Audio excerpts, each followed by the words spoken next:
اور ایک پارٹی کا لیڈر کہتا ہے میں تو ڈوڈا سے اٹھا ہوں, میں تو بدرواہ سے آیا ہوں. یہی کیا نا اس نے, چیف منسٹر بھی بنا, وہاں سڑکیں نہیں ہیں کہ روز لوگ مر رہے ہیں.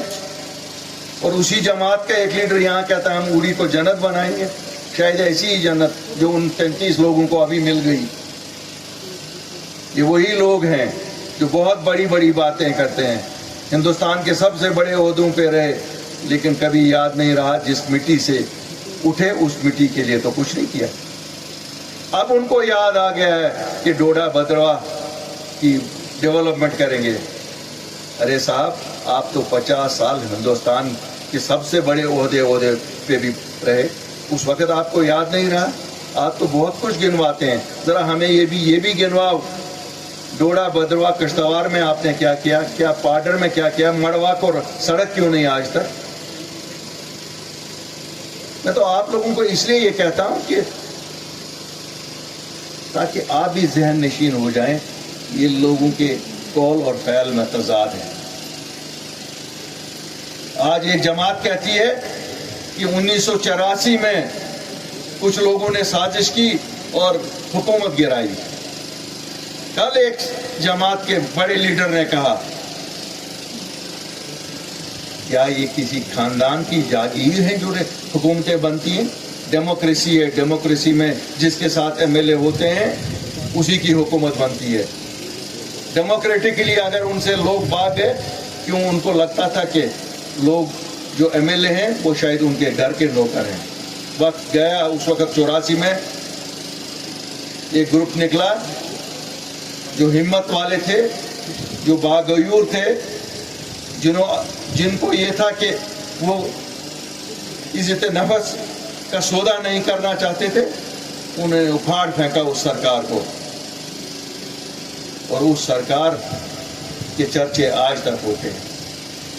ہم تو شاید 20-22 سال کے تھے تب, لیکن ہمیں بھی فخر ہے کہ ہم نے بھی وہ سرکار دیکھی, اور اس سرکار میں جو کام ہوا ابھی تک لوگ یاد کرتے ہیں. کل وہی لیڈر پھر کہتا ہے 1999 میں جب ہم نے آٹونومی کی ریزولوشن پاس کی تو پھر صاحب دلی والوں نے ایک نئی جماعت بنائی. ارے ہمیں کیا سنا رہے ہو؟ تم تو اسی جماعت کے ساتھ جس جماعت کی تم باتیں کرتے ہو بغلگیر آج کل ہو. تم لوگوں کو تو نوالے ہی نہیں نیچے اترتے ہیں گلے سے ایک دوسرے کے بنا, لیکن جب نکتہ چینی کرنے کی بات آتی ہے تو آپ دوسروں پہ نکتہ چینی کرتے ہو. ناچ نہ جانے آنگن ٹیڑھا, وہی آٹونومی کا ریزولوشن آپ پاس نہ کروا سکے, لیکن آپ میں غیرت نہیں تھی کہ آپ حکومت چھوڑتے, کیونکہ آپ کی نیت ہی نہیں تھی کبھی آٹونومی یہاں دلی سے نیگوشیٹ کر کے لاتے. آپ اگر نیگوشیٹ کرتے تھے نیشنل کانفرنس والوں, آپ اپنی حکومت نیگوشیٹ کرتے تھے. آپ نے کبھی جموں کشمیر کے لوگوں کے حقوق کی بات نہیں کی. آپ نے جب بھی بات کی تو بلیک میلنگ دلی کو اس لیے ہوتی تھی کہ ہمیں کیا دے وہ. ویسے بھی یہاں اگر آپ 47 سے دیکھو گے, جب نیشنل کانفرنس آئی ہے وہ دلی کی مدد سے آئی ہے, کبھی بھی خود نیشنل کانفرنس نہیں آئی ہے. یاد کریے 1947 میں کیا جموں کشمیر کے لوگوں نے ان کو ووٹ دیا تھا؟ انہوں نے حکومت بنائی؟ کبھی نہیں.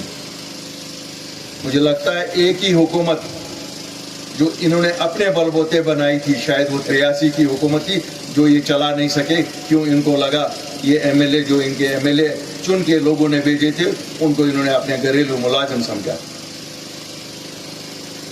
1987 میں راجیو گاندھی کی مہربانی سے بنی, اور اس حکومت کا خمیازہ ہم آج تک اٹھا رہے ہیں.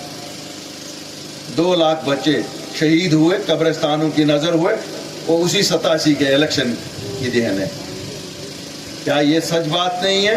1996 میں آپ نے سودا کیا ہمارے شہیدوں کا. اس وقت ہندوستان کے وزیر اعظم جو تھے 1994 میں انہوں نے کہا تھا اسکائی از دی لمٹ, اور آپ نے sky is the limit Halley copter کو بنا کر 96 میں حکومت کو اپنے نام لکھوایا. کیا کیا آپ نے؟ آپ کو لگتا ہے جموں کشمیر کے لوگ بھول گئے ہیں آپ نے کوٹا نہیں لایا, آپ نے ٹاسک فورس نہیں لایا, اور پھر کہتے ہو کہ ہم نے جموں کشمیر کے لوگوں کے لیے بہت کچھ کیا. یہی کچھ کیا ہے, سب کو یاد ہے. ہم ابھی بھی یاد یہ کرتے ہیں, لیکن سوچتے تھے کہ ایک نئی سیاست کریں, کیونکہ بہت کھو چکے ہیں ہم لوگ, لٹ گئے ہیں ہم جموں کشمیر کے لوگ. اور جو کچھ آپ نے باقی رکھا تھا وہ 5 اگست 2019 کو بھاجپا نے دیا. کیا کیا آپ لوگوں نے 5 اگست 2019؟ اس سے پہلے آپ لوگوں نے ووٹ مانگے لوگوں سے. 2 مہینے پہلے الیکشن جو ہوا تھا, ہم سب نے, میں نے بھی نیشنل کانفرنس کے لیے اپنے ساتھیوں کو بولا ووٹ دے دو, کیوں یہ کہہ رہے تھے 370 اور 35 کو بچائیں گے. بچایا آپ نے؟ آپ نے تو غیرت کرسی چھوڑنے تک کی نہیں ہوئی. ابھی بھی اس وظیفے پہ ابھی چل رہے ہو.